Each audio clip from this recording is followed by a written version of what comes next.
A car recklessly dashes through the community, and despite the guards firing warning shots, Dante doesn't stop and accelerates full throttle towards the gate.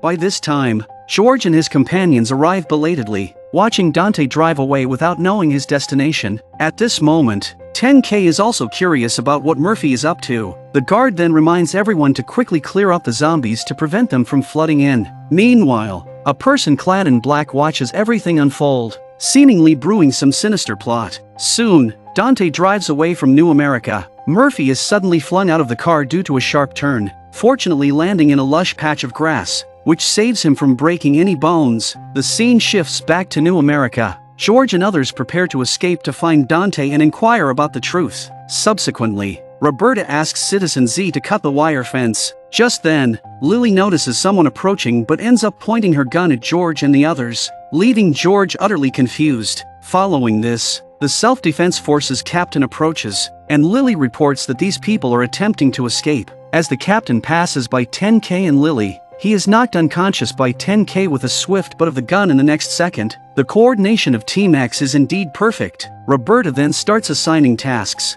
instructing 10K to find Red and others so they can evacuate together. The rest will go after Dante. On another side, Red and Sun May arrive at the place where talkers are detained, including Dante's wife, Marjorie. Sun May asks Marjorie if there's anything she can help with. Marjorie mentions that the guards won't give them biscuits, and now they can only rely on their willpower to maintain their human consciousness. After hearing this, Sun May immediately runs to the guards demanding biscuits, but the guard says there are none left. Seeing Sun May return empty-handed, Marjorie feels disheartened, fearing that without biscuits, all the talkers will turn into zombies. Sun May, seeing this, urges Marjorie to hold on a bit longer as she will go to the lab to find biscuits. Sun May and Red then arrive at the lab, only to discover that all the biscuits have been taken. At this moment, a talker lying on the bed reveals he has hidden a few biscuits in the cabinet, prompting Sun May to quickly retrieve them. Just then, 10K and Lily arrive at the lab, ready to retreat with Red and Sun May. However, Sun May worries about the isolated talkers,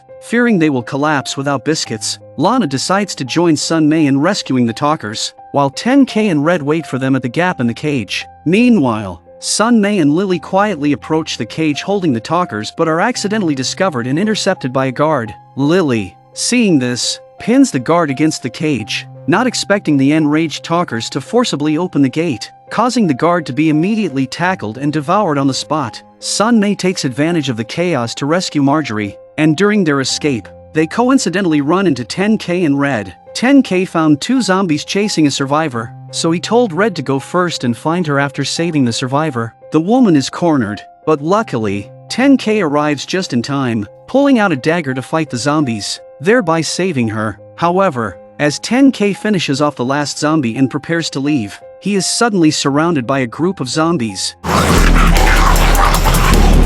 Lily and the others hear 10K's call for help, but by the time they arrive, he is already surrounded by zombies. Unfortunately, one of the zombies bites 10K on the arm. Red, in order to save his life, chops off 10K's hand, leaving him unable to come to terms with the loss of his hand. Then Red quickly helps 10K up, but a zombie still refuses to let go. Seeing this, Lily immediately lunges at it, and only then does 10K escape the danger, but Lily is then surrounded and increasingly attacked by more zombies. Enduring the pain, Lily pulls out a grenade from her pocket, and in the next second,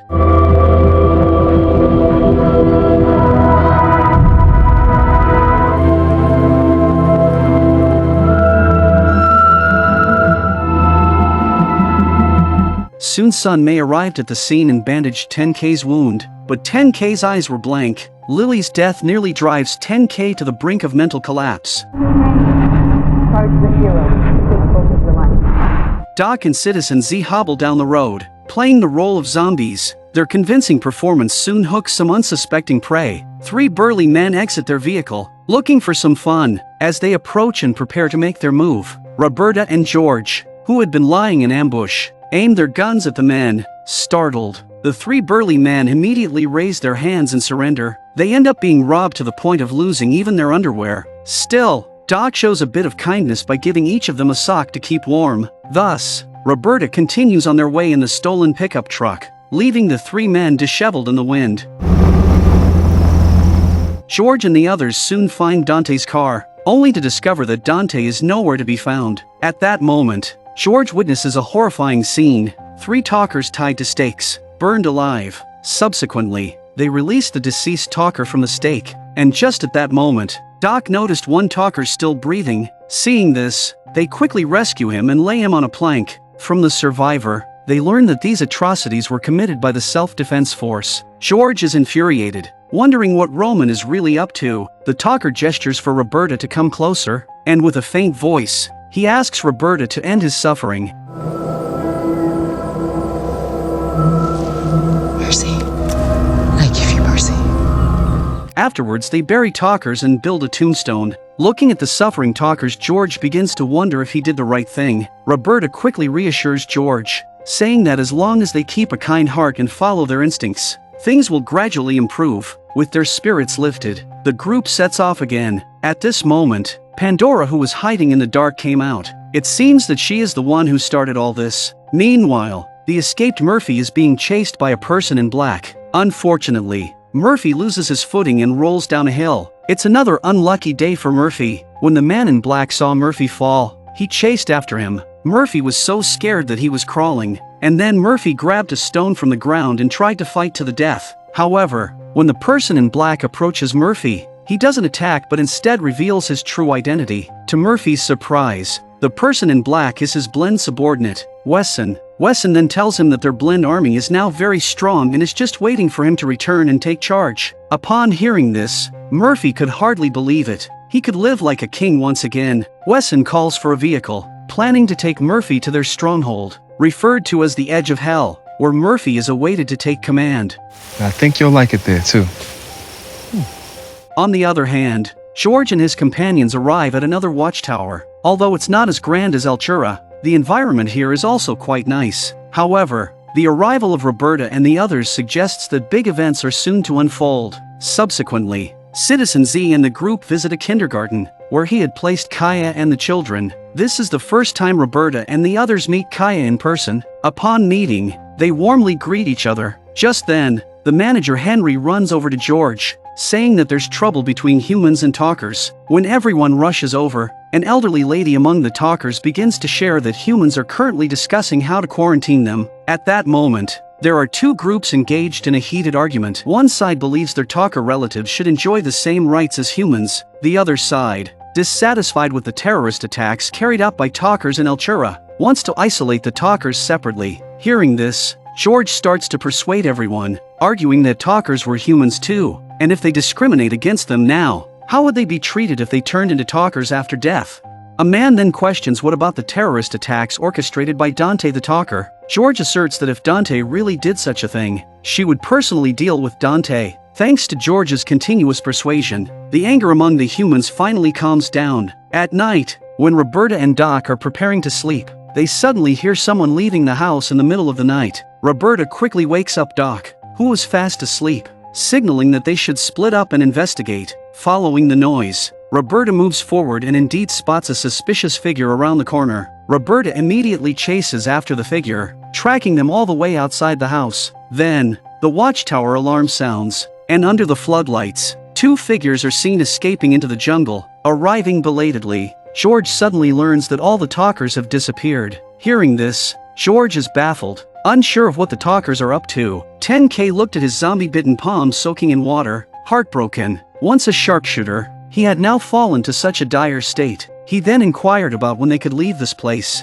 Red responded, saying his amputated hand needed to heal, as infection could be fatal. Then, Sunmay began to inspect 10K's wound. Upon unwrapping the bandage, they found the wound had already begun to fester. Seeing this, 10K lost his cool completely. He stood up, wanting Sunmay to reattach his infected palm. Sunmay explained that the palm was now full of zombie virus, and reattaching it would instantly turn him into a zombie. What he needed to do was adapt, and for now, they would fit him with a prosthetic to allow him to live normally. Sunmay then found several prosthetic hands for 10K to choose from. 10K picked one up and looked at it, thinking Sunmay was joking, but the entire watchtower was in lockdown, and the engineers didn't have enough materials to create a proper prosthetic.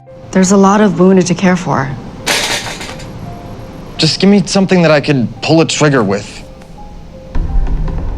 Meanwhile, George and others prepared to set out in search of talkers. Just then, Kaya ran over with a clue. She had found a symbol under the talkers' pillows. After seeing it, Roberta determined that someone was summoning the talkers. With the talkers not yet far gone, Roberta and her group immediately set off in search of clues. Soon, Roberta found a mark in the forest. She touched the paint, which was still wet, clearly having been applied recently. At that moment, George found a stash of living supplies in a crevice, and Doc found a backpack. George recognized it immediately as Dante's. Just then, a terrifying sound emerged. They turned to see it was a group of zombies. With no choice, the group set out to clear these zombies. As everyone was dealing with the zombies, Henry was unfortunately knocked down by one. In the nick of time, George arrived to push the zombie away. She then proceeded to pummel the zombie's head until it was a bloody mess, clearly angered by recent events. Afterwards, Roberta noticed that these zombies were all wearing the same clothing,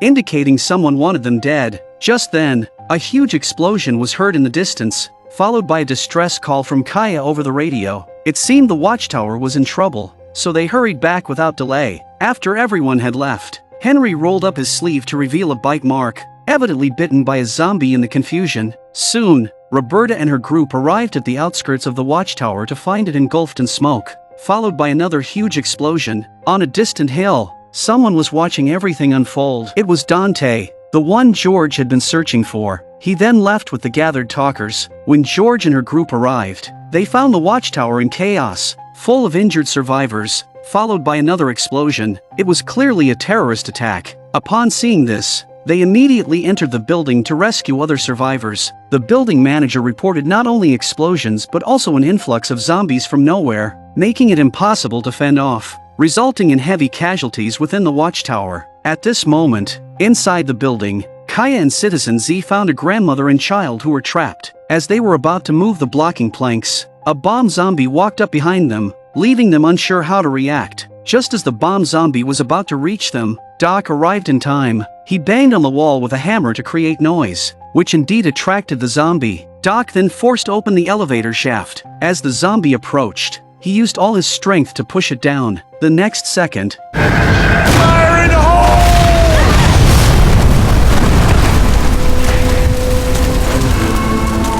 Luckily, Doc was able to run fast and only burned his hair. Elsewhere, Pandora was reporting the progress of their mission to Roman. It seemed they were advancing step by step on some plan. After that, they start a sick scene. 10K wrapped several loops of wire around his amputated hand to replace fingers for shooting. However, no matter how hard 10K tried, his marksmanship never returned to its former glory. Even at a distance of just a few meters, he couldn't hit the target. Following this, the pain from his amputated hand forced him to stop. Seeing this, Red immediately came over to check 10K's wound, only to see that the freshly changed bandage was already soaked through with blood. Red then rewrapped the wound with a new bandage and advised 10K to rest a bit and wait for the wound to heal somewhat before practicing again. 10K, impatient after hearing this, felt emotionally unstable, losing his sharpshooter identity. Red felt helpless and could only watch as 10K walked into the jungle. 10K seemed determined to regain his shooting skills no matter what. Soon,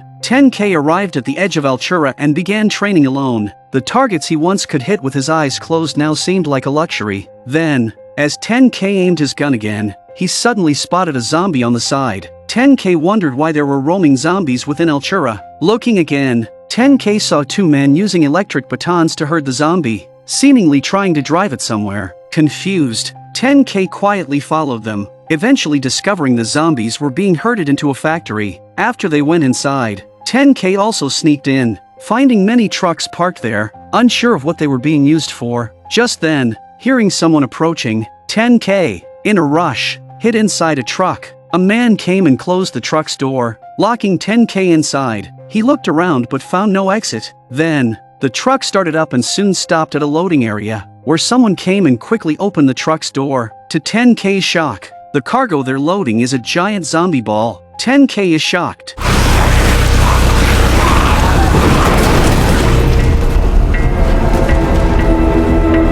In the van full of zombies, 10K relied on the wire on his broken hand to hold onto it. If he fell, he would definitely be eaten without any bones left. Meanwhile, the attack on the Watchtower had ceased. but the survivors had already suffered heavy casualties. Some people blamed the talkers, arguing that this would not have happened had they been driven out sooner. At this point, Henry came running, urging everyone to calm down, explaining that the attack involved only bombs and zombies, with no talkers in sight. Where have you been this whole time while we are under attack? Right. Actually, I was busy dying.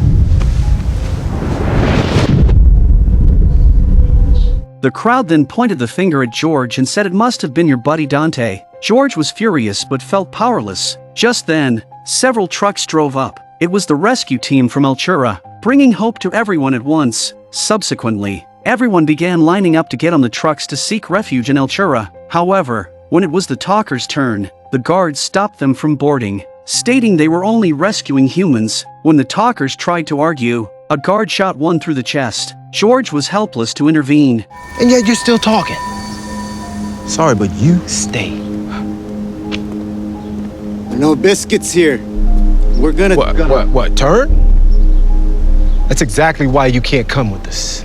Then, Roberta devised a plan, instructing Citizen Z to follow the rescue team to Altura. Since the terrorist attacks started there, the mastermind might still be in the area. Plus, being there could not only ensure their safety but also serve as an inside source. Afterward, Citizen Z and his family boarded the rescue vehicle headed for Altura. Now, Roberta and her group must quickly find the real culprit, or else the next step would surely be the massacre of the talkers. Soon, they found more red marks in the jungle, indicating they were heading in the right direction. On the other side, the truck filled with zombies drove a long distance before stopping at the roadside. Then, two men came to the back, carefully opened the truck door, and all the zombies inside surged out.